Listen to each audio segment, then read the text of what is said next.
وَأَمَّا الَّذِينَ سُعِدُوا فَفِي الْجَنَّةِ خَالِدِينَ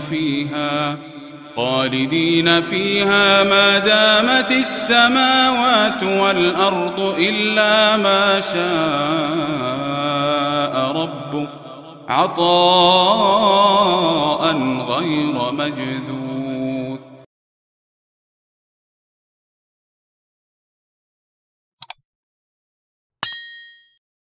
بسم الله الرحمن الرحيم.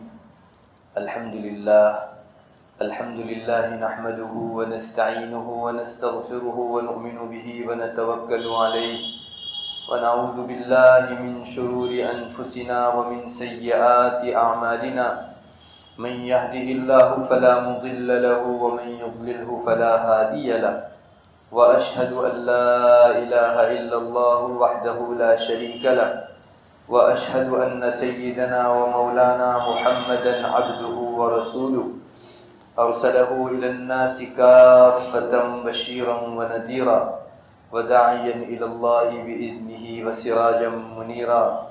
صلى الله تعالى عليه وعلى آله وأصحابه وأزواجه وذرياته وبارك وسلم تسليما كثيرا كثيرا. أما بعد، اعوذ باللہ من الشیطان الرجیم. بسم اللہ الرحمن الرحیم. ولا ترکنوا الى الذین ظلموا فتمسکم النار وما لکم من دون اللہ من اولیاء ثم لا تنصرون.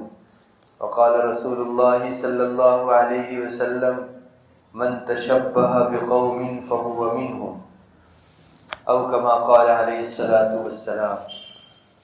معزز و محترم میری ماں بہنوں، ہم سب مسلمان ہیں الحمدللہ.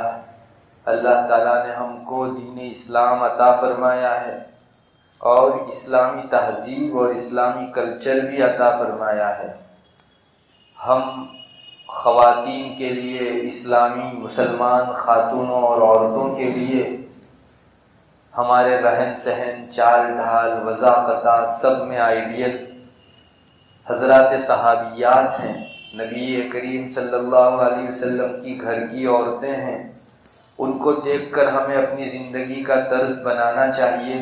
ہمارا اٹھنا بیٹھنا کس طرح سے ہو وہ ہمیں کسی اور سے سیکھنے کی ضرورت نہیں، بلکہ ازواج مطہرات نبی کریم صلی اللہ علیہ وسلم کی پاک بیویوں سے سیکھنے کی ضرورت ہے. اسی طرح حضرات صحابیات سے سیکھنے کی ضرورت ہے، چونکہ انہوں نے براہ راست نبی اکرم صلی اللہ علیہ وسلم سے تربیت پائی تھی. اس لیے اسلامی طور پر اللہ کو جو پسند ہو ایسی زندگی کا انداز کون سا، وہ انہی سے معلوم ہو سکتا ہے. الحمدللہ ہمارے مسلمانوں کے درمیان میں اس کا بڑا رواج بھی رہا، اور ایک لمبے عرصے تک مسلمان خاتون کو کپڑے کیسے پہننے چاہیے، پردے میں کس طرح سے رہنا چاہیے، مردوں اور عورتوں کے درمیان میں اگر کبھی گفتگو کی نوبت آ جائے تو کس طرح سے کرے، بے وجہ مردوں کے ساتھ اختلاط نہ ہو، میل جول نہ ہو. ان عورتوں کے کھانے پینے، اٹھنے بیٹھنے سب طریقوں کو نبی کریم صلی اللہ علیہ وسلم سے تربیت پائی ہوئی صحابیات نے اور صحابہ نے ہم تک پہنچایا. حدیث شریف کی کتابوں کے اندر اس سلسلے میں مضمون خوب موجود ہے، اور بہت سی مسلمان عورتیں آج تک اس اسلامی طرز کے اوپر عمل کرتی چلی آئی ہیں. کتنے ہی گھرانے ہمارے خود صورت میں بھی ایسے ابھی بھی ہوں گے کہ جہاں گھروں کے اندر آئیڈیل صحابیات کو بنایا جاتا ہے. گھر کی بڑی عورتیں جب بچیاں چھوٹی ہوتی ہیں تبھی سے ان کی ایسی تربیت کرتی ہیں کہ ان کے دل و دماغ کے اندر صحابیات کا لباس پسندیدہ نظر آنے لگے. اللہ کے رسول صلی اللہ علیہ وسلم نے جس طرح کا لباس، جس طرح کا چلنا پھرنا، جس طرح کی وضاقتہ پسند فرمائی. گھر کی بڑی عورتیں پہلے ہی سے اچھے خاندان کے اندر اپنی بچیوں پر محنت کرتی ہیں، اور خلاف اسلام کوئی لباس پہننے پر، خلاف اسلام کوئی کام کرنے کے اوپر ان کو روکتی ٹوکتی رہتی ہیں. جس سے یہ معصوم بچیوں کا ذہن ہی بچپنے سے ایسا بن جاتا ہے کہ ان کو پھر اسلامی لباس ہی پسند آتا ہے، اسلامی چیز ہی پسند آتی ہے، اسلامی طرز معیشت ہی پسند آتا ہے، جینے کا انداز ان کا پورا اسلامی ہو جاتا ہے۔ پھر ان کو بے پردگی اچھی نہیں لگتی، چونکہ ان کے بڑوں نے گھر میں تربیت ہی ایسی کی تھی کہ بے پردہ کہیں اگر وہ بچی نکلتی تو ان کی ماں، بڑی بہن اور گھر کی اور بڑی عورتیں ان کو ڈانٹتی تھی کہ اللہ کے رسول صلی اللہ علیہ وسلم نے اور اللہ تعالیٰ نے بے پردہ نکلنے کو جب ناپسند کیا تو تم کیوں بے پردہ نکلتی ہو؟ چند مرتبہ یہ بچی جب اپنے ماں کی، بڑی بہن کی، گھر کی بڑی عورتوں کی ڈانٹ سنتی ہے تو پھر اس کے دل کے اندر آہستہ آہستہ پردے کی محبت اور بے پردگی کی نفرت آنا شروع ہو جاتی ہے۔ دل کے اندر یہ بات معلوم ہوتی ہے کہ پھر بے پردہ وہ نکلے بھی تو اسے ہمیشہ دل میں ایک ٹھسن رہتی ہے، کسک رہتی ہے کہ میں اللہ کی نافرمانی کرتے ہوئے بازار سے گزر رہی ہوں۔ تو بہت اچھی بات ہوگی اگر ہمارے گھروں کے ماحول کو ہم پردے والا بنائیں، گھروں کے ماحول کو ہم اسلامی لباس والا بنائیں، اسلامی وضاقتہ والا بنائیں۔ اس کے مقابلے میں ہمارے شہروں کے اندر، ہمارے اسی شہر میں بعض گھرانے وہ ہیں جہاں عورتوں کو انگریزی فیشن بہت پسند ہے، فرنگی فیشن بہت پسند ہے۔ جب چھوٹی چھوٹی بچیاں گھر میں دیکھتی ہیں کہ میری ماں یا میری بڑی بہن اس طرح بال کٹواتی ہیں سر کے اور اس طرح فیشن کرتی ہے اور اس طرح کے چست لباس پہنتی ہے یا اس طرح کے کھلے بدن دکھائی دینے والے پتلے اور باریک اور نازک کپڑے پہنتی ہیں، تو ان بچیوں کی بری تربیت کرنے کے لیے کوئی اور محنت کرنے کی ضرورت نہیں۔ جب یہی بچی بار بار اپنی اماں کو دیکھے گی، اپنی بڑی بہن کو دیکھے گی کہ وہ فیشن سے نکلتی ہے تو اس کے دل کے اندر انگریزی فیشن کی محبت بڑھ جائے گی، آہستہ آہستہ بیج پڑے گا، پھر وہ بڑھے گا اور اس عورت کے دل و دماغ کے اندر یہ انگریزی فیشن اور انگریزی لباس کی محبت بہت زیادہ بڑھی ہوئی نظر آئے گی۔ اور ایک دن وہ آئے گا جب یہ خاتون بھی پوری انگریزی فیشن کے رنگ میں رنگ جائے گی۔ مجھے بتائیے، پہلے گھر والوں کی بچی کی باپردہ اور اچھی جو تربیت ہوئی اس کی بنیاد کیا؟ ان کے بڑے لوگوں کا روک ٹوک کرنا، برے لباسوں سے ان کو ڈانٹ ڈپٹنا، اور دوسری بچی کی جو بری تربیت ہوئی وہ انگریزی فیشن کے مطابق ڈھلی، اس کی بنیاد کیا؟ ان کے گھر والوں کا فیشن کے اندر چکنا چور ہو جانا، ان کے گھر والوں کا فیشن کے اندر بالکل ڈوب جانا اور گھر میں باہر سب جگہ انگریزی فیشنوں کو چلانا۔ یہ دو بچیوں کے معاشرے میں الگ الگ تربیت پایا ہونے کی وجہ سے ہمارے صورت ہی کے اندر آپ کو دونوں قسم کی مسلمان بچیاں ملے گی۔ بعض بچیوں کی تربیت بہت اچھی ہوئی ہے، انہوں نے اپنی ماؤں سے بہت اچھا پردہ اور اسلامی لباس سیکھا ہے، اور دوسری بعض بچیاں وہ ہیں جنہوں نے اپنے ماں باپ سے اچھا پردہ نہیں سیکھا، اچھا لباس نہیں سیکھا، اسلامی لباس نہیں سیکھا۔ بس اس بنیاد پر ان بچیوں کی اچھی تربیت نہیں ہوئی۔ میری ماں بہنوں، آپ فیصلہ کر لیجیے آپ کو کون سی قسم کی خاتونوں میں سے ہونا ہے، پہلی قسم میں سے ہونا ہے یا دوسری قسم میں سے۔ یہاں دنیا میں تو آپ کو کوئی پوچھنے والا نہیں ہوگا، ایسے یا ویسے ہر طرح سے ہماری دنیاوی زندگی گزر جائے گی، لیکن یہی بچیاں بڑی ہو کر اگر فیشن کی دلدادہ ہو گئی ہمارے برے ماحول کی وجہ سے، ہمارے فیشن کرنے کی وجہ سے، تو کل اللہ کے یہاں جب اس کو پوچھا جاوے گا تو بہت ممکن ہے کہ وہ آپ ماں بہنوں کا نام دے دے کہ اللہ میرے گھر کے اندر میری ماں اور بہن کو اور بڑے لوگوں کو میں نے اسی طرح فیشن کرتے ہوئے دیکھا، بال کٹواتے دیکھا، اللہ کی ناراضگی والا لباس پہنتے دیکھا، تو مجھے کسی اور نے تربیت نہیں دی، اچھی تربیت تو مجھے اپنے گھر میں ملی نہیں، اور دن صبح اٹھنے سے لے کر رات سونے تک میں اپنی ماں کو، اپنی بڑی بہن اور گھر کی بڑی عورتوں کو اسی طرح فیشن میں دیکھتی رہی۔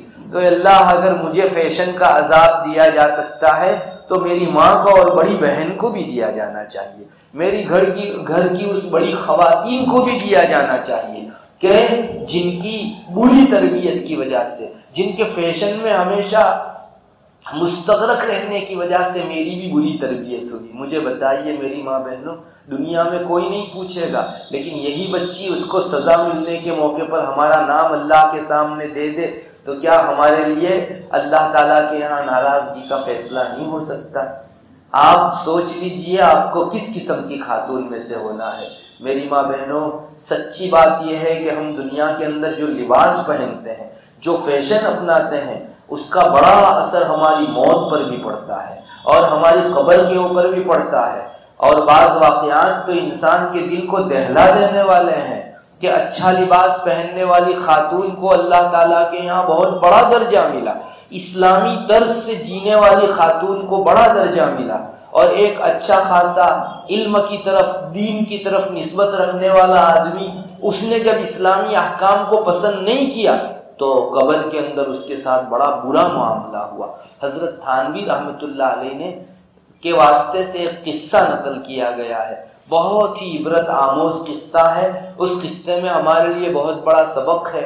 جو عورتیں بے تحاشا فیشنوں کے اندر گھسی جا رہی ہیں، بازار میں کوئی فیشن آئی نہیں کہ فوراً ہمارے گھر کی بعض عورتیں ان فیشنوں کو اپنا لیتی ہیں اور اس کی طرف نظر نہیں کرتی کہ یہ فیشن اللہ کو ناراض کرنے والی ہوگی اور ویسٹرن کلچر کی یہ تہذیب ہے، مجھے اسے نہیں اپنانا چاہیے، اسلامی تعلیمات کے سر تاسر خلاف ہے۔ تو ان عورتوں کے لیے اس واقعے کے اندر بہت بڑی عبرت کا سامان ہے۔ چنانچہ کہتے ہیں مکہ کے اندر ایک بزرگ تھے، بزرگ کا مطلب وہ دین سے کچھ نسبت رکھتے تھے، کچھ علم بھی جاننے والے آدمی تھے، بڑے متشرع داڑھی تھی ان کی، اچھا جبہ تھا، لباس وغیرہ بھی اچھا پہنتے تھے، اور شاید بچے بھی ان کے پاس پڑھنے کے لیے جاتے تھے۔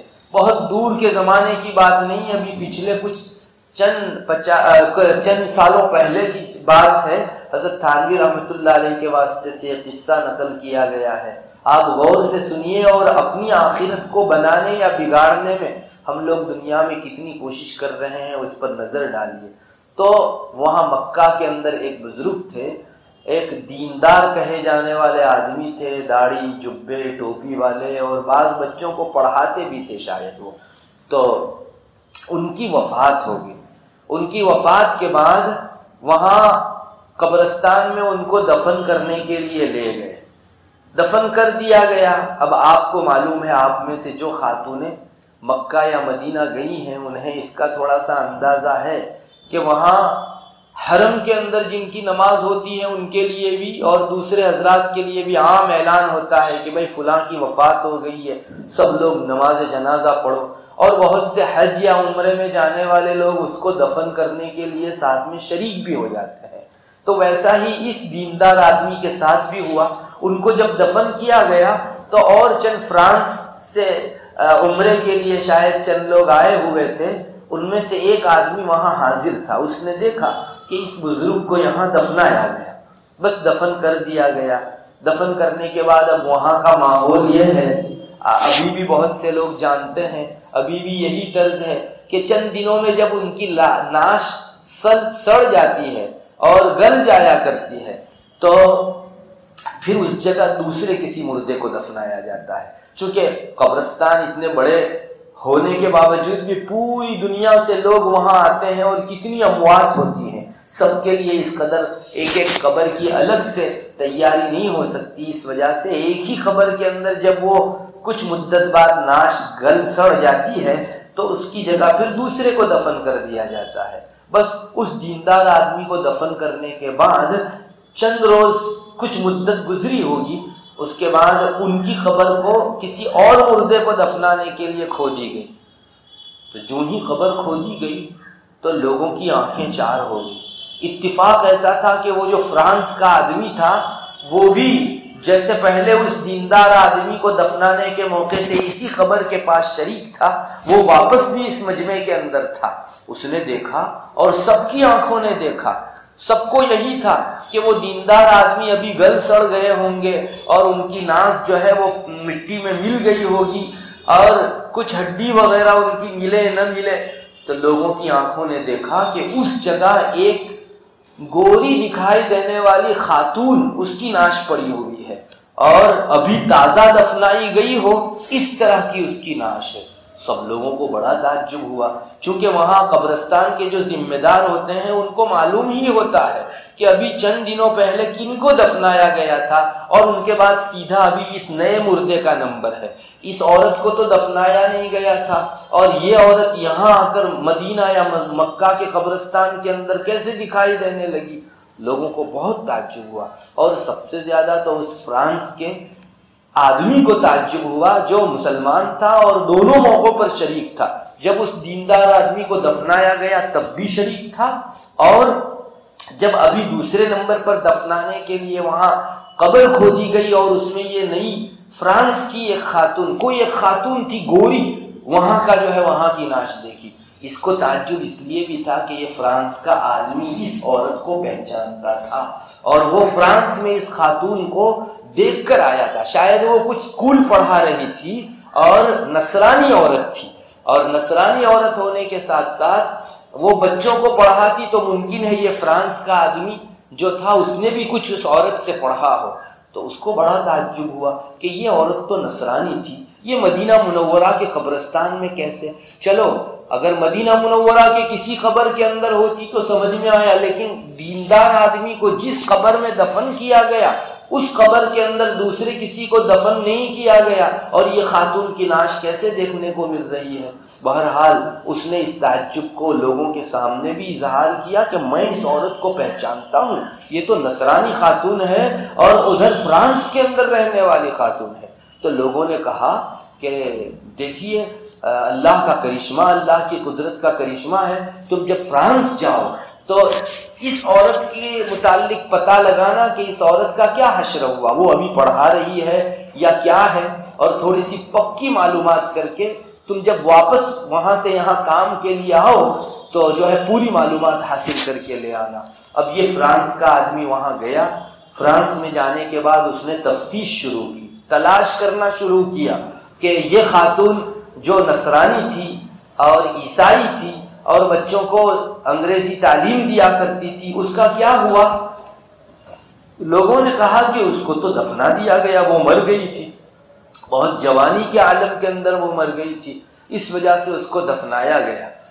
تو اس نے پھر سوچا کہ نہیں، مجھے اس کی قبر میں جا کر دیکھنا چاہیے کہ وہ نصرانی خاتون جب وہاں دفنائی گئی تو وہاں کیوں نہیں ہے، یا ہے بھی یا نہیں۔ اس کو بڑا اشتیاق ہوا، شوق ہوا، وہ کسی موقع سے ہاتھ میں موقع آنے کے وقت وہاں گیا، قبر کھدوائی تو کیا دیکھتا ہے، اس کی آنکھیں وہاں چار ہو گئی۔ یہ جو مکہ میں مدینہ میں دیندار آدمی دفن کیے گئے تھے، وہی آدمی یہاں داڑھی اور ٹوپی والے، جن کی ٹوپی تو ابھی تو نہیں تھی، کفن میں تھے، لیکن ان کو جو ہے یہاں دفن شدہ پایا۔ تو اس آدمی کا تعجب اب اور زیادہ بڑھ گیا کہ ایسا کیسے ہو گیا، یہاں دفنائی گئی ایک نصرانی خاتون کی نعش مدینہ کیسے پہنچ سکتی ہے، اور مدینہ میں دفنائے گئے ایک نیک اور دیندار کہے جانے والے آدمی کی نعش یہاں کیسے آ سکتی ہے۔ تو اس نے ابھی یہی فرانس کے اندر اس کی خبر تو پاٹ دی، اور اس کے گھر والوں کے ساتھ کچھ تحقیق کرنے لگا۔ بہت تحقیق کرنے کے بعد بعض خاص لوگوں نے بتایا کہ یہ جو عورت تھی واقعی نصرانیہ عورت تھی اور یہاں اسکول پڑھاتی تھی، مگر آخر میں اس کو اسلام سے بڑی محبت ہو گئی تھی اور وہ مسلمان ہو گئی تھی، اور رسول اکرم صلی اللہ علیہ وسلم کے طریقوں سے اس کو بڑی محبت ہو گئی تھی۔ بہرحال بہت نوجوانی میں اس کی وفات ہو گئی، لوگوں نے اس کو کوفن کے اندر یا ایسے ہی دفنا دیا۔ بس اس آدمی کو پتہ مل گیا کہ کس وجہ سے یہ عورت فرانس میں دفن ہونے کے باوجود بھی مدینہ میں پہنچ سکتی ہے۔ اب وہ آدمی جب یہاں کے اپنے کام کاج نپٹا کر واپس کام کے لیے مدینہ منورہ گیا تو وہاں جا کر اس نے لوگوں کو بتایا کہ واقعی یہ خاتون وہاں مر چکی ہے، اس کو لوگوں نے اپنے ہاتھوں سے فرانس میں دفن کیا ہے، اور وہاں دفن کرنے کے بعد اب اس کی نعش میں نے دیکھی، وہ یہی خاتون ہے۔ یہاں آ کر لوگوں کو جب بتایا تو لوگوں کو بہت تعجب ہوا کہ چلو اس کی نعش اللہ کے رسول صلی اللہ علیہ وسلم کی سنت سے محبت کرنے کی وجہ سے اللہ تعالیٰ اکرام اور عزت کے اندر مدینہ منورہ بھیج دیں، سمجھ میں آنے والی بات ہے۔ لیکن یہ دیندار کہے جانے والے آدمی جو بچوں کے معلم بھی تھے، کیوں ان کی ناز جو ہے وہ فرانس میں دیکھی گئی؟ آپ کو معلوم ہونا چاہیے کہ انہوں نے جب وہاں فرانس میں قبر کھدوائی گئی تو یہی آدمی جو مدینہ منورہ میں دفن تھے ان کو وہاں انہوں نے ناش دیکھی۔ میں نے بتایا آپ کو کہ انہوں نے اس کو نوٹ کر لیا تھا اور مدینہ آ کر لوگوں کو بتایا۔ یہاں مدینہ میں جو آس پاس کے چند بڑے لوگ تھے انہوں نے کہا کہ نہیں، اس سلسلے میں تحقیق ہونی چاہیے۔ چنانچہ وہ اس دیندار آدمی کی گھر والی کے پاس گئے، پردے کے پیچھے سے شاید پوچھا ہوگا کہ ایک بات بڑے تعجب کی ہے جو تمہارے علاوہ کوئی جواب مجھ کو نہیں دے سکتا، آپ کو بتانا ہوگا۔ اس نے کہا بتاؤ کیا بات ہے؟ کہا تمہارے گھر والوں کی اتنی مدت پہلے وفات ہو گئی تھی۔ کہا جی وفات ہو گئی تھی، اور وہ دیندار تھے، داڑھی ٹوپی اور اچھے دینداری اور شرع والے لباس کے اندر رہتے تھے۔ جی صحیح ہے وہی، تو ان کو دفنایا گیا تھا۔ تو اس کے بعد کچھ مدت کے بعد جب ان کی قبر کھودی گئی تو وہاں ایک دوسری خاتون کی قبر نکلی، اور وہ گوری عورت معلوم ہو رہی تھی، نصرانی عورت معلوم ہو رہی تھی، اور ان کی اس عورت کی قبر میں فرانس کے اندر دیکھا گیا تو تمہارے شوہر کی جو ہے نعش وہاں دکھائی دی۔ تو تم بتاؤ اس کا راز کیا ہے؟ آخر کیوں تمہارے شوہر کی کوئی خاص عادت تھی، کوئی بری چیز تھی جس کی وجہ سے ان کے ساتھ یہ معاملہ ہوا؟ لوگ تو دور دراز سے تمنا کرتے ہیں کہ مدینہ منورہ میں دفن ہو، اور تمہارے شوہر کو یہاں نصیب ہوئی مٹی، لیکن اس کے باوجود بھی مدینہ سے ان کو نکال کر فرانس بھیج دیا گیا، اور وہاں ایک نصرانیہ کی قبر کے اندر ان کی نعش پائی گئی۔ تو انہوں نے جو ہے اس کی گھر والی کو بڑے پوچھنے کے بعد اس نے کہا کہ جی اب ایک بات میں بتاتی ہوں، یہ دیندار تھے، نماز وغیرہ سب کی پابندی تھی، مگر جب میرے ساتھ وہ صحبت کرتے تھے رات کو تو صحبت کے بعد وہ ایک جملہ بولا کرتے تھے، اور یہ کہتے تھے کہ نصرانیوں کا دین کتنا اچھا ہے، ان میں جنابت کے بعد غسل جنابت اتارنے کا کوئی موقع نہیں، جنابت کا غسل ان کے مذہب میں ہے ہی نہیں۔ تو اسلام کے مقابلے میں وہ نصرانیوں کے اس حکم کو پسند کرتے تھے۔ بس لوگوں کو سمجھ میں آ گیا کہ یہی بنیاد تھی کہ ایک آدمی مسلمان ہونے کے باوجود بھی نصرانیوں کے طریقوں کو پسند کرتا تھا۔ ان کے یہاں جنابت کا غسل نصرانیوں کے یہاں، عیسائیوں کے یہاں نہیں اتارا جاتا، تو انہوں نے یہ طریقہ پسند کیا۔ اللہ تعالیٰ نے اس کو اتنا ناپسند فرمایا کہ مدینہ منورہ جیسے مقدس مقام پر ان کی نعش تھی، اللہ تعالیٰ نے وہاں سے نعش منتقل کر کے ادھر فرانس بھیج دی، اور فرانس دور دراز کے علاقے میں رہنے والی ایک خاتون جس کا اصل مذہب نصرانی تھا، اللہ نے اسے ایمان نصیب کیا، اور رسول اکرم صلی اللہ علیہ وسلم کی سنت سے اس کے دل میں محبت ڈالی، اور اس محبت کے نتیجے میں اللہ نے اس کا اتنا اکرام فرمایا کہ وہ دفن تو ہوئی تھی فرانس میں، اور بہت سے لوگوں کے ذہن و دماغ میں بھی یہی تھا کہ یہ عورت تو نصرانیہ مری ہے۔ صرف چند اس کے اسلام کو جاننے والے لوگوں ہی کو پتا تھا کہ اس کی موت جو ہے ایمان پر ہوئی، اور وہ اللہ کے رسول صلی اللہ علیہ وسلم کے طریقوں کو بہت پسند کرتی تھی، سنت سے بڑی محبت رکھتی تھی۔ بس میری ماں بہنوں، اس واقعے کے اندر ہمارے لیے کتنا بڑا سبق ہے۔ ہم دنیا کے اندر زمین کے اوپر تو بڑی فیشن کر لیں گی، اور دوسروں کے طریقوں کو اور ویسٹرن کلچر کو اپنے اوپر اپنا کر لوگوں کے بیچ شاید تھوڑی دیر کے لیے واہ واہ کرا لیں گے، اور نئی سے نئی فیشن آنے کے موقع پر اپنے بدن پر ہم اس کو جاری کر کے لوگوں میں ہمارا چرچا کرا دے گی، اور اب تو واٹس ایپ اور انسٹاگرام کے اوپر اپنی تصویر رکھ کے چند لوگوں کی واہ واہ لے لے گی۔ لیکن کیا ہمارے لیے ہم اپنی قبر میں بہت برا فیصلہ نہیں کروا رہی ہیں؟ اتنی خطرناک چیز ہے، اس واقعے سے تو بہت دہل جانا چاہیے، انسان کا جی جو ہے وہ چونک جانا چاہیے، تھر تھرا جانا چاہیے کہ دنیا کے اندر اگر ہم نے دوسروں کی فیشن اپنائی، اللہ تعالیٰ قبر کے اندر ہم کو نصرانیوں، یہودیوں اور جن کی یہ فیشن دنیا میں ہم نے اپنائی تھی، کہیں ان کے ساتھ ہم کو نہ کر دے۔ اور اگر ہم نے اللہ کے رسول صلی اللہ علیہ وسلم کی تہذیب اپنائی، اسلامی تہذیب اپنائی، صحابیات جیسے باپردہ اور اسلامی لباس میں رہتی تھی، ویسے اگر ہم لوگوں نے اپنی دنیا کے اندر لباس پہنے، ممکن ہے شاید چند خاتون آپ کو کہہ دے کہ یہ بہت جنواڑی ہے اور بہت پردے والی ہے اور بہت پرانے طرز کے کپڑے پہنتی ہے، لیکن یقین جانو آپ اپنی قبر میں ایک اتنی اچھی بہترین خوشگوار فضا تیار کر رہی ہو۔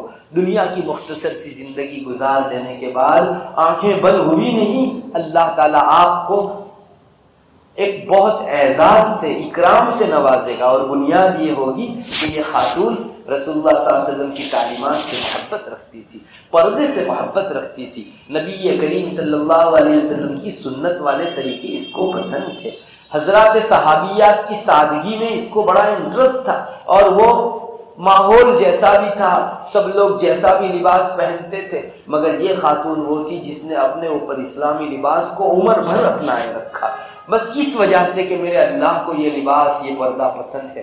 اللہ تعالیٰ ہمارے ساتھ قبر میں بہتر سے بہتر معاملہ فرما سکتا ہے۔ میری ماں بہنوں، قبر کا فتنہ بہت سخت ہے، اتنا سخت فتنہ کہ آج اگر دنیا میں ہم لوگوں کو وہاں انسان کو جو فتنے میں مبتلا کیا جاتا ہے دکھائی دے، اللہ تعالیٰ ہماری ان آنکھوں سے ہم کو دکھا دے تو ہمارے بستر کے اوپر ہم کو نیند نہ آئے۔ رسول اللہ صلی اللہ علیہ وسلم نے بعض ارشادات میں یہ بات فرمائی ہے، جسے میں دیکھتا ہوں اگر تم لوگ دیکھ لو تو کم ہنسو اور زیادہ رویا کرو، اور اپنے گھر میں سے مجنونہ اور جنون وار باہر نکل جاؤ اور ٹیلوں کے اوپر پناہ لینے لگو۔ اتنے ہولناک مناظر اور اتنے ہولناک اور سنگین نقشے قبر کے اندر انسان کو دیکھنے کو ملتے ہیں۔ میری ماں بہنوں، ہم اپنی قبر کے لیے سچ مچ دنیا میں فیشن اپنا کر بہت برا سامان کر رہی ہے۔ قبر سے آج بھی ہم لوگوں کو ڈرتے رہنے کی ضرورت ہے۔ حضرت عثمان غنی رضی اللہ تعالیٰ عنہ کے متعلق کتابوں میں آتا ہے کہ حضرت جب کسی کی قبر پر تشریف لے جاتے تو اتنا روتے تھے کہ آپ کی داڑھی مبارک تر ہو جاتی آنسوؤں سے۔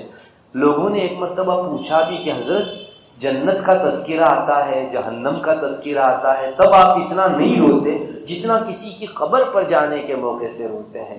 تو میری ماں بہنوں، حضرت عثمان رضی اللہ تعالیٰ عنہ نے جواب میں فرمایا تھا، جی میں نے رسول اللہ صلی اللہ علیہ وسلم کو یہ فرماتے ہوئے سن رکھا ہے کہ قبر آخرت کی منزلوں میں سب سے پہلی منزل ہے، جس کی یہ منزل اچھی طرح پار اتر گئی باقی ساری منزلیں اچھی طرح پار اترتی جائیں گی، اور جس کی اس منزل میں پکڑ ہو گئی آئندہ ہر منزل کے اوپر اس کی پکڑ کی جاتی رہے گی۔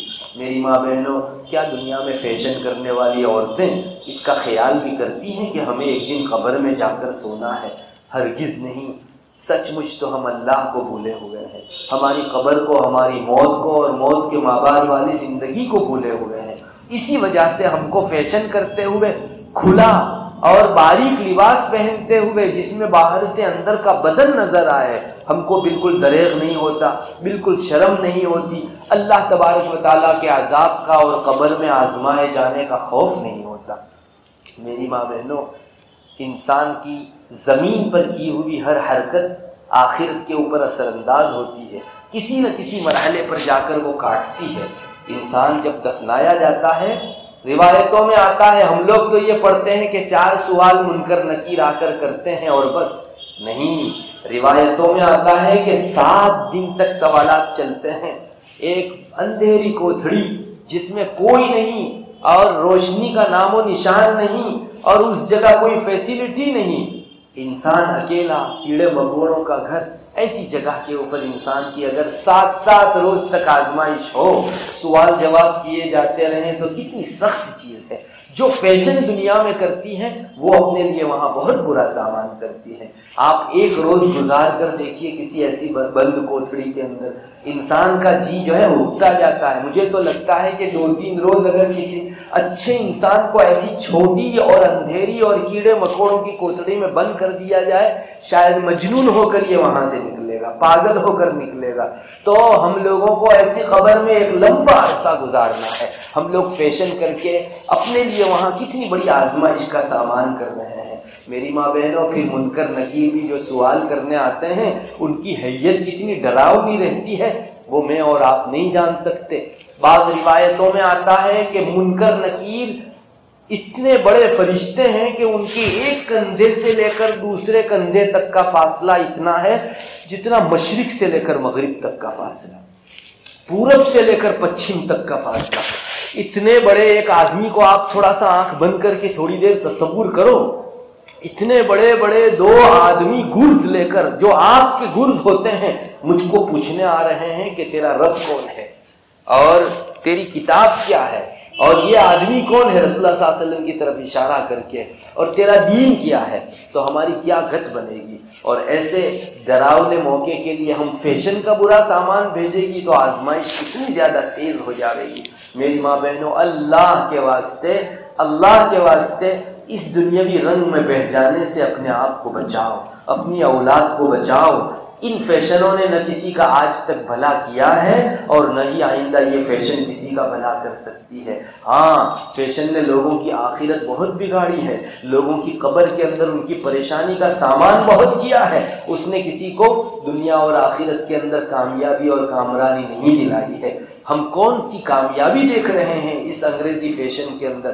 آج خواتین کے اندر بال کٹانے کا بڑا رواج ہے، ٹیٹو گدوانے کا رواج ہے۔ آپ کو معلوم ہونا چاہیے شریعت اسلامیہ کا حکم ہے، ہمارے علماء نے، فقہاء نے اپنی کتاب میں مسئلہ لکھ رکھا ہے کہ ویسے عورت کو اپنے شوہر کا ہر حکم ماننا واجب ہے، لیکن شوہر اگر اپنی بیوی کو سر کے بال کٹانے کا حکم کرے تو چونکہ اللہ کی ناراضگی والی چیز ہے، ایک گناہ کا کام ہے، تو اس کام کے اندر وہ شوہر کی فرما برداری بھی نہیں کرے گی بلکہ اپنے شوہر کی نافرمانی کرے گی اور بال نہیں کٹوائے گی۔ چونکہ شوہر اگر بڑا ہے تو اللہ بڑے کا بڑا ہے، جب بڑا اور بڑے کا بڑا دونوں جمع ہو جائے تو بڑے کا نہیں مانا جاتا، جو بہت بڑا ہے اس کا مانا جاتا ہے۔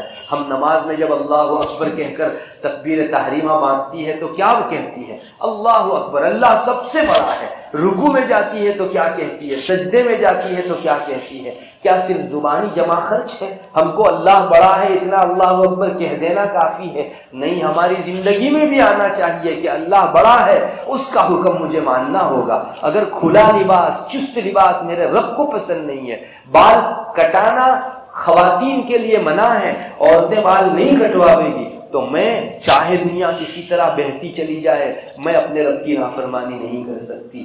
کیا چند خاتونیں ہمارے درمیان میں ایسی اللہ کی عاشقہ نہیں اٹھ سکتی؟ آج دنیا میں لوگوں کو جب دوسرے سے محبت ہو جاتی ہے تو اس میں سب کچھ قربان کر دیتے ہیں، جو حکم ہوتا ہے مانتے ہیں۔ تو کیا ہمارے دل میں اللہ کی محبت کی کوئی جگہ نہیں؟ ہمارے رب کے احکام کی کوئی جگہ نہیں؟ چاہیے کہ ہم ہمارے دلوں کو اپنے رب کی محبت سے پر کریں۔ اللہ کی محبت جس دل میں آ گئی، اس نے دنیا بھی کامیابی والی حاصل کر لی اور آخرت بھی کامیابی والی حاصل کر لی۔ میری ماں بہنوں، بہت سوچنے کا مقام ہے۔ آج بڑا افسوس ہوتا ہے، عورتوں کے لباس اتنے چست ہو گئے ہیں اور شادیوں کے موقع سے خاص کر دیکھا جاتا ہے۔ میں یہی صورت ایک مرتبہ گزر رہا تھا، مسلمان خواتین ایسے لباس میں تھی کہ نہ پوچھیے بات۔ میں نے کسی سے پوچھا کہ یہ کیوں اتنی بے تحاشا بے پردہ نکلی ہوئی ہے؟ معلوم ہوا کہ شادی ہے۔ کیا شادی کے موقع سے اللہ کا پردے والا حکم اڑ جاتا ہے؟ ہرگز نہیں۔ اگر آپ دوسروں کو دکھانے کے لیے اس طرح سے لباس پہنو گی، اللہ کی لعنت، اللہ تعالیٰ کا غضب، اللہ کا غصہ جب تک اس لباس کو اتارو گی نہیں، تمہارے اوپر مسلسل پڑتا رہے گا۔ اللہ ہماری حفاظت فرمائے۔ اللہ کا غضب کسی پر پڑا، اللہ کی لعنت کسی پر پڑی، وہ عورت کس گھاٹی میں جا کر ہلاک ہو جائے، اللہ کو اس کی بالکل پرواہ نہیں ہے۔ میری ماں بہنوں، اپنے اوپر رحم کرو، اپنی اولاد پر رحم کرو۔ آج آپ اپنی جوانی کے اندر لوگوں کو اچھا دکھانے کے لیے تھوڑا سا فیشنیبل، اللہ کی ناراضگی والا لباس پہن تو رہی ہو، لیکن جانتی ہو اس کے ایفیکٹ اور اثرات کہاں کہاں پڑ رہے ہیں۔ آپ کی معصوم بچیاں اگر آپ کو اس حالت کے اندر دیکھے گی تو اس کو کچھ بھی بری تعلیم دینے کی ضرورت نہیں پڑے گی۔ اس کی آنکھ کے واسطے سے آپ کا یہ فیشنیبل لباس اس کے دل میں گھر کر جائے گا۔ یہ جب بڑی ہوگی تو چاہے آپ بری تعلیم نہ بھی دو، ایسا فیشنیبل لباس پہننے کی نئی تعلیم نہ بھی دو، تو بھی اس بچے کے دل میں وہ فوٹو نقش ہے۔ اس نے اپنے اس بچپنے میں اپنی ماں کو فیشنیبل لباس میں بال کاٹے ہوئے، ٹیٹو گدواتے ہوئے اور اللہ کی ناراضگی والے اور کام کرتے ہوئے دیکھا تھا۔ یہ عورت بڑی ہو کر خود فیشن کے اندر بہے گی۔ اور اللہ نہ کرے اگر عمر بھر اس نے فیشن کی تو اس کی اولاد بھی اس کو دیکھ کر فیشن کرے گی، اور کل کو جتنی یہ فیشن کا سلسلہ چلے گا اس کا وبال ان فیشن کرنے والی ہماری خاندان کی نئی آنے والی بچیوں پر تو ضرور پڑے گا، اس کا وبال ہم قبر میں ہوں گے، ہمارے سر پر بھی ہوگا، چونکہ ایک برا طریقہ آپ نے جاری کیا تھا۔ میری ماں بہنوں، آپ سنگینی کو پہچانیے، اس کی ہولناکی کا اندازہ کیجیے۔ ہم سمجھتی ہیں کہ صرف ایک لباس فیشنیبل پہن لیا، ایک اللہ کی ناراضگی والا لباس پہن لیا اور ہماری حد تک اس کا گناہ رہا، اس کے چھینٹے کہاں کہاں اڑتے ہیں یہ آپ سمجھیے۔ اور پھر ہماری یہی بچی اگر یہ فیشنیبل لباس پہنتے ہوئے راستے سے بچک گئی، کسی اور کے بہکاوے میں آ گئی، مجھے بتائیے اس کے اس بہکاوے میں آنے کی ذمہ دار اس کی وہ ماں نہیں ہے جس نے اس کو فیشنیبل لباس پہنتے دکھایا ہے؟ اور اب تو یہی نہیں ہوتا میری ماں بہنوں کہ مائیں صرف اپنے لباس کو پہننے پر اکتفا کر، وہ اپنی بچیوں کے لیے بھی اس طرح کا لباس اور چست لباس جس میں بدن کا پورا شیپ نظر آتا ہے۔ پردہ تو بہت دور چلا گیا، لباس میں اتنا چست پنا آ گیا کہ جو رسول اللہ صلی اللہ علیہ وسلم نے آج سے 1400 سال پہلے ارشاد فرمایا تھا وہ ہماری آنکھیں آج کھلا دیکھ رہی ہیں۔ آپ نے فرمایا تھا کہ ایک زمانہ ایسا آئے گا کہ بہت ساری عورتیں لباس پہنے ہوئے ہوگی لیکن پھر بھی ننگی ہوگی۔ رب کاسیات عاریات، بہت سی عورتیں وہ ہوگی جن کے بدن پر کپڑا تو ہوگا لیکن کپڑے کا مقصد حل نہیں ہو رہا ہوگا، پہننے کے باوجود ننگی۔ آپ نے نہیں دیکھا ابھی نیٹ کے جو کپڑے چلے ہیں اور وہ وہیں سے باہر سے فیشن آئی ہوئی ہے، انگریزوں کی فیشن ہے، وہ نیٹ کا کپڑا صرف کہنے کو کپڑا ہے ورنہ اس کے اوپر سے اندر کے سارے اعضاء بھی دکھتے ہیں، عورت کی چمڑی کا رنگ بھی دکھتا ہے، اور یہ عورت اپنے آپ کو اس حالت کے اندر مردوں کی نگاہ سے گزارتی ہے۔ یاد رکھیے زنا صرف جو ہے شرمگاہ سے نہیں ہوتا، رسول اللہ صلی اللہ علیہ وسلم نے فرمایا آنکھوں کا زنا بری نظر کرنا ہے، تو یہ عورت اپنے بدن کو لوگوں کی آنکھوں کے زنا کے لیے پیش کر رہی ہے، اور جو عورت اتنی زیادہ اپنے آپ کو زنا کے لیے پیش کرے کیا وہ اللہ کا تقرب و نزدیکی پا سکتی ہے؟ ہرگز نہیں۔ اس لیے اپنی اس زندگی کو اور مختصر سی اور ختم ہو جانے والی فانی زندگی کو سب کچھ مت سمجھو، ایک دن مرنا ہے، آنکھیں بند ہونی ہیں، اللہ تبارک و تعالیٰ کے حضور ہم سب لوگوں کو کھڑے ہو کر جواب دینا ہے، ان سب چیزوں کا بھی لحاظ رکھو۔ اور میری ماں بہنوں، اگر ہم نے اس جگہ دنیا کے اندر فیشنوں کے اندر اپنی زندگی گزار دی تو اللہ نہ کرے کہیں ہمارا حشر ان گوروں کے ساتھ نہ ہو، نصرانی اور یہودیوں کے ساتھ نہ ہو۔ رسول اکرم صلی اللہ علیہ وسلم کا مشہور ارشاد ہے، میں نے شروع بیان میں آپ کو پڑھ کر سنائی وہ روایت، آپ نے فرمایا من تشبہ بقوم فہو منہم، جس نے جیسی مشابہت اختیار کی، جو جیسا بننے گیا ان کا حشر انہی کے ساتھ ہوگا۔ کتنی بری، اور ہم جو ہے ہمارے لیے ہم کتنا برا فیصلہ کروا رہے ہیں۔ ایک بات یاد رکھو، کل قیامت کے دن الگ الگ جھنڈے ہوں گے، رسول اللہ صلی اللہ علیہ وسلم کا جھنڈا ہوگا، یہاں آپ کے طریقوں سے محبت کرنے والے لوگ آپ کے جھنڈے تلے ہوں گے، فرعون کا جھنڈا ہوگا، قارون کا جھنڈا ہوگا، اور ابی بن خلف کا جھنڈا ہوگا، ابو جہل کا، اور دنیا میں جتنے ایکٹر ہیں اور جس قدر جو ہے فیشن والے لوگ ہیں، بڑے بڑے کہے جاتے ہیں، ان لوگوں کے جھنڈے ہوں گے۔ دنیا میں جس خاتون نے جس عورت کو اپنا آئیڈیل بنایا ہوگا، جس کا سا لباس پہنا ہوگا، اس کے جھنڈے تلے اس کا حشر کیا جائے گا۔ یاد رکھیے کل قیامت کے دن اللہ تعالیٰ محشر کے دن سب سے زیادہ غصے میں ہوں گے۔ اس دن اگر ہم کو ایسی اللہ کی ناراضگی والی خاتون کے جھنڈے تلے کھڑا کیا گیا تو ہمارا کیا حشر ہوگا؟ اللہ کے غصے کے کیا ہم مورد نہیں بن جائیں گے؟ میری ماں بہنوں رحم کرو اپنے اوپر۔ آج ایکٹرنیوں کے بہت سارے فوٹو پیپر میں آتے ہیں، اب تو جو ہے واٹس ایپ اور انسٹاگرام کے اوپر بھی بہت ساری فیشنوں اور اللہ کی ناراضگی والے لباسوں کا چرچا ہونے لگا ہے۔ ہمارے بعض مسلمان کچے دل کی خواتین ایسے لباسوں کو اپنے گھروں میں اپنا لیتی ہے اور اپنے شوہروں کو باوجود ان کے منع کرنے کے اس پر مجبور کرتی ہیں کہ کہ نہیں میرے لیے ایسا ہی لباس جو ہے بنوا دو، اور وہ پھر پہن کر لوگوں کے بیچ جاتی ہے۔ یاد رکھیے اپنے گھروں کے اندر ہم لوگ جہنم کا سامان کر رہے ہیں، اللہ کی ناراضگی کا سامان کر رہے ہیں۔ فیشن نے، میں واپس کہوں گا، فیشن نے نہ تو آج تک کسی کا بھلا کیا ہے اور نہ وہ کسی کا بھلا کر سکتے ہیں۔ اللہ سے دور تو کر سکتی ہے یہ انگریزی فیشن ہے، اللہ تبارک و تعالیٰ کی نزدیکی نہیں دلا سکتی۔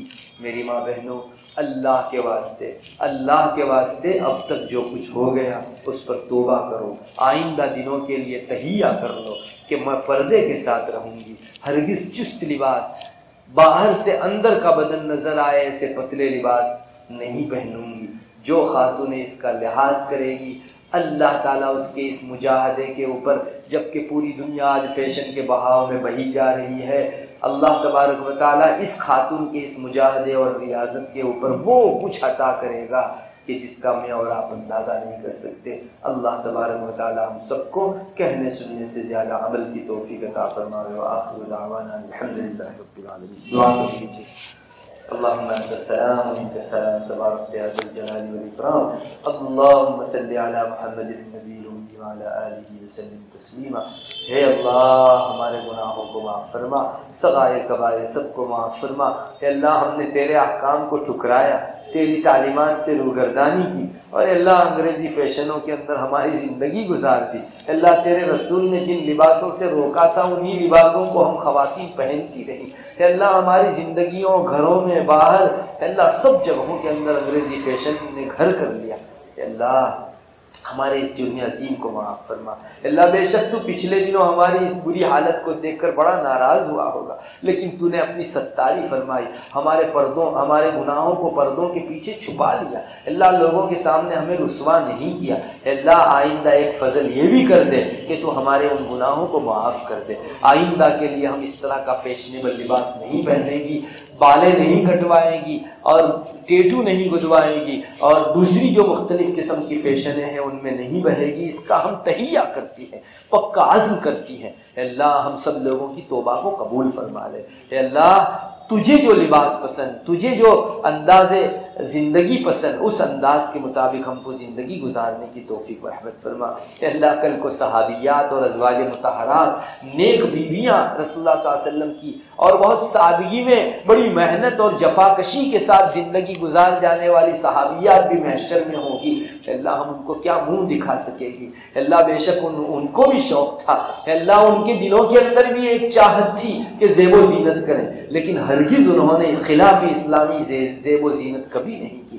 اللہ ہم ایک ہیں کہ ہم کو اسلامیات کی کچھ پڑی نہیں ہے۔ اللہ ہمارے اس جرم عظیم کو معاف فرما دے۔ ہے اللہ آئندہ نہ کرنے کا پکا وعدہ کرتے ہیں، اور اس وقت اس طرح کی غیر اسلامی فیشنوں سے اپنے ہاتھ کو اٹھائے دیتے ہیں اور اپنے آپ کو دور کیے دیتے ہیں، تو ہماری توبہ کو نصوح فرما دے۔ اللہ ہمیں ہر زندگی کا ہر قدم آپ کی تعلیمات کی روشنی میں بڑھانے اور رکھنے کی توفیق و رحمت فرما۔ اللہ یہاں جتنی بھی خواتین آئی ہیں ان کے آنے کو قبول فرما، ہم سب کے لیے ذخیرہ آخرت اور نجات کا ذریعہ بنا دے۔ اللہ ہمارے دلوں کی جائز تمنائیں اور نیک مرادیں پوری فرما، ہمارے بیماروں کو شفا نصیب فرما، مقروضوں کے قرض کی ادائیگی کی غیب سے شکلیں پیدا فرما، مسلمان دنیا کے کسی کونے میں جس پریشانی میں مبتلا ہو اس کی اس پریشانی کو دور فرما دے۔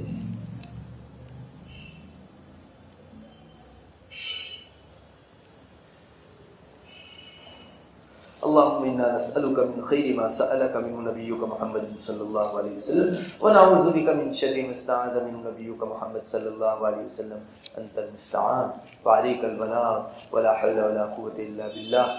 سبحان ربك رب العزة عما يصفون وسلام على المرسلين والحمد لله۔